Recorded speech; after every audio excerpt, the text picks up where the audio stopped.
all of you all that are gonna go home and write a biography on how wrong this is, you guys can kick rocks. What's up, fam? Candace Parker here. I'm gonna do a tier ranking of WNBA players. I'm gonna try. Then you got Angel Reese. I put her right at that C level. Happened in an instant, and Angel Reese's entire fan base imploded. Candace Parker, a WNBA legend, didn't just rank Reese lower. She labeled her a C-tier player. That single letter sparked chaos, but Parker, she stood tall and unapologetic. Instead of retracting, she came with receipts. While Reese flaunted her double-doubles, her team kept stacking losses. And when you peel back those impressive stats, you'll find something devastating. A truth that redefines everything you thought you knew about Angel Reese. Double-doubles that don't win games. Candace Parker didn't criticize, she exposed the biggest illusion in the WNBA, laid bare. And if you agree with her, drop baby giraffe in the comments. We're just getting started. How many times have I said Angel Reese is not an impact player? I mean, she definitely has an impact on losing, but Angel Reese has absolutely no effect on winning. If you don't believe me, go ask Teresa Weatherspoon or ask her current head coach, Tyler Marsh, who will soon be joining Teresa in the food stamp line, hoping to get enough Ethiopian breadcrumbs to make it through the winter. Or ask Candace Parker. To the scene, a basketball icon drops a player ranking so controversial it splits the internet in two. Candace Parker, 7-time All-Star, 2-time MVP, didn't just place Angel Reese in B or a tier, she dropped her to C tier. Yes, C, a ranking that grouped her with an injured Cameron Brink, no mercy, no superstar status. Just another raw prospect. For Reese's fans, it wasn't just an insult, it was blasphemy. And that's when the real drama began. I think in terms of being above, you have to be able to have the ability to carry a team, be a 1 or 2 option. I think Angel Reese is fantastic at her role, which is offensive rebounding. She showed and demonstrated so much growth in that first year. I think that this is my tier. Candace didn't sugarcoat it. She explained the cold, hard reality. To be ranked higher, you must lead. You must be the engine, the first or second option, not just rebound and hustle. Parker gave Reese props for her offensive boards, but made it clear Angel isn't a franchise player. She's a role player, and that distinction changes everything.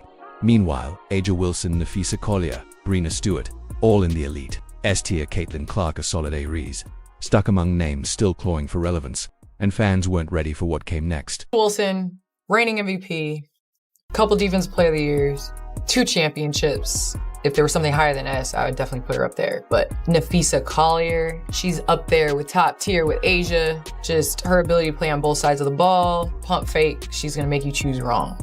I know you guys are gonna say I'm biased because I'm putting all 4s at the S, but the 4s run the league. Don't ever forget that. Brianna Stewart, the versatility, reigning champion from last year. She's got 3 of them things. I don't think there's any debate with that. The eruption. Social media turned volcanic. Reese's defenders hurled accusations, hater, jealousy, bias. They couldn't believe their double-double darling was ranked below nobodies. The outrage was deafening. But Parker never flinched. .com measured she took to the Good Follow podcast and said, "There's no hate. I love Angel Reese. I'll never attack someone's character." Her critique wasn't personal, it was professional, and that made it sting even more. This is where it gets tricky. Caitlin Clark is at an A level. I think in time she's gonna raise up to that S, but in order to put her at that level, she's gotta have a couple more years. So I'll put Kelsey Plum at the A level. 2-time champ, now took on the challenge to be #1 option in LA. I would say KP is definitely in that tier. I would love to put Sabrina Ionescu in that A range. She got that elusive championship. She's one of the best shooters in the WNBA, if not the best shooter in the WNBA. Here's why Parker's words hit like a sledgehammer. Her resume is untouchable. This isn't some talking head throwing shade from a studio. Candace lived it. She's a champion, a genius on the court. So when she ranks Reese lower, the world listens. And Caitlin Clark's a tier status. That wasn't by accident. It was Parker's way of saying, this is what a leader looks like. Someone who doesn't just play well but transforms the entire system around her. Reese couldn't hide behind stats anymore. Uh-oh, Candace Parker. You've upset the Reese's Pieces and they're not happy about it. They're gonna be coming after you any second. Oh, they're already coming after you. Oh, snap. Oh, snap. Candace Parker asked to put certain players in a tier list. You have the S tier, you have the A tier, you have the B tier, and you have the C tier.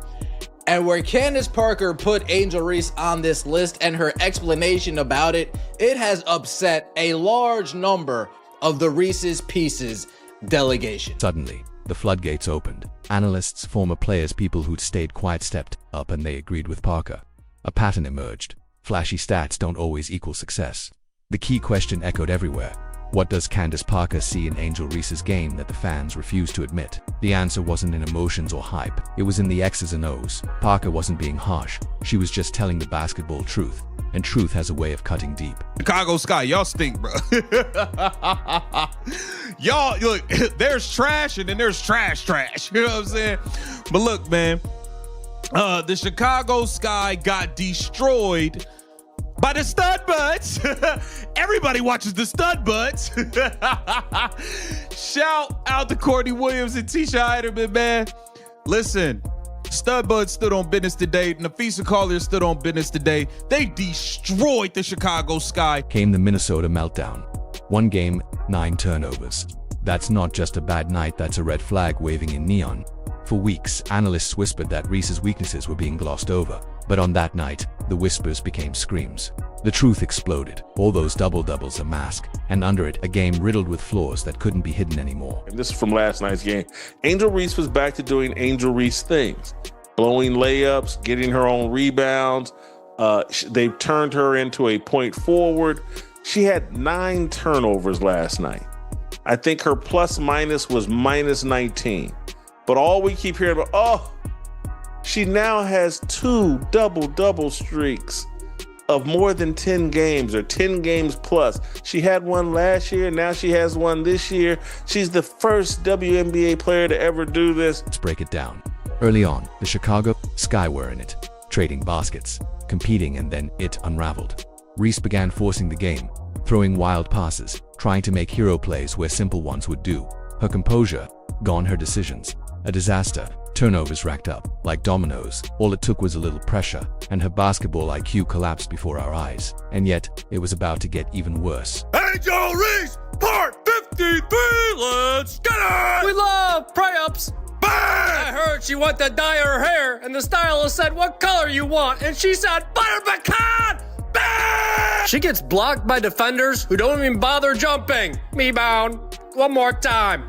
Bang! She almost had a triple-double. One more turnover and she would have had it. Bang! 9 turnovers is crazy, so is a no-look poop pass. Oh no! Bang! Because the most shocking part wasn't the volume of turnovers, it was how they happened. These weren't elite defenders pressing her into mistakes. They were basic errors. Airmet, passes, awkward travels, fumbled handles, mistakes that wouldn't fly in a high school gym.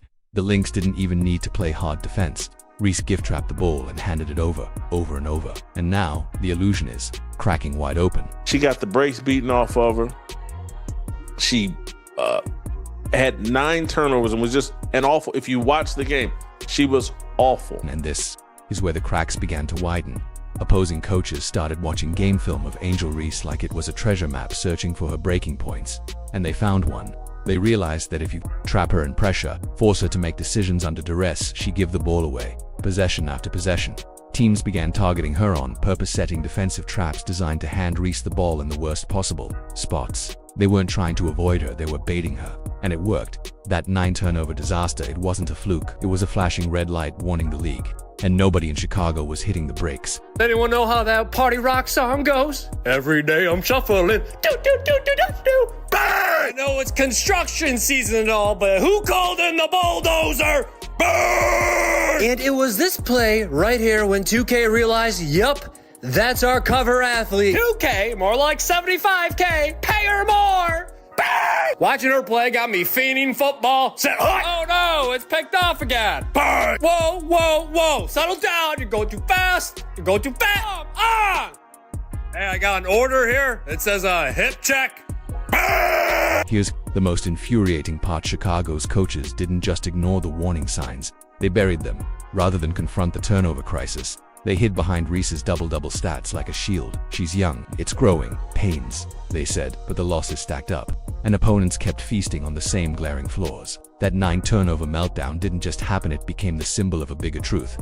You can pull down rebounds all game long, but if you're bleeding possessions every quarter, you're dragging your team down. The Sky didn't just lose. That game they lost by 23. So the uncomfortable question rises, what happens when Angel Reese plays less, not more? Angel Reese is the double-double queen. They got the brakes beat off of them last night by the Minnesota Lynx. Angel Reese's double-double, I think 11 points, 11 rebounds, was meaningless and insignificant. Numbers are brutal. When Reese plays under 30 minutes, the Sky's win percentage skyrockets. That stat alone flips the entire media narrative on its head. They've been selling us the myth of Angel Reese's value while the cold data says otherwise. Fewer minutes, more wins. The difference isn't subtle. The ball moves smoother. Players find their rhythm. Chicago plays like a team, not a chaos engine built around one player's obsession with padding stats. The more she sits, the better they look. Let that sink in. Through nearly 2 seasons in the WNBA, the only thing Angel Reese has proven is she can't win games. Angel Reese is not an impact player. She's not someone you can rely on to carry a team to a championship. The Chicago Bravado, they cannot rely on Angel Reese to secure off-season access to the Golden Toilet. Hell, she can't even get them to the playoffs. Angel Reese does not help your team win, and this is no longer just my opinion. Candace Parker feels the same way. This pattern shatters everything the media's been shouting from the rooftops. Angel Reese isn't the key to Chicago's success, she's the lock on its potential. The myth of her being essential dies the moment you compare win-loss records. In games where her minutes are cut, something shifts. Confidence, flow, energy. The rest of the team plays freer, unshackled by the need to revolve around Reese's frantic pace. The ball zips, shots fall, and suddenly, the Sky start fighting back. Not because she leads them, but because she finally steps aside. Quit pretending like this is some sort of history we're seeing from Angel Reese with these double-doubles. It's not. It's a nice little stat that's pretty irrelevant, doesn't lead to victories, they lost by 20-some-odd points last night to the Minnesota Lynx. The Lynx pretty much controlled that entire game. Angel Reese was no factor. We need to quit celebrating. Oh, she got a double-double. Well, yeah, they kept her in the fourth quarter when they were down by 20, and she, got a bucket or two and got to double-digit points. Watch closely and the truth becomes impossible to ignore. Compare Chicago's flow when Reese is on versus off the court. The results aren't just different, they're alarming, and it begs the question, are the coaches making basketball decisions or branding ones? Is Angel Reese playing heavy minutes because she helps the team win, or because she helps sell jerseys? The stats paint a grim picture. Just one win over a team with a winning record in an entire year. Meanwhile, the Sky have suffered 4 blowouts by 40-plus points, with Reese playing a central role in each collapse. That's not coincidence. That's a crisis. Angel Reese had 9 turnovers. Listen, y'all gotta stop with this point forward foolishness, man. Let's take a look, man. Hold on, man. Y'all be wildin'. Y'all be wildin', son.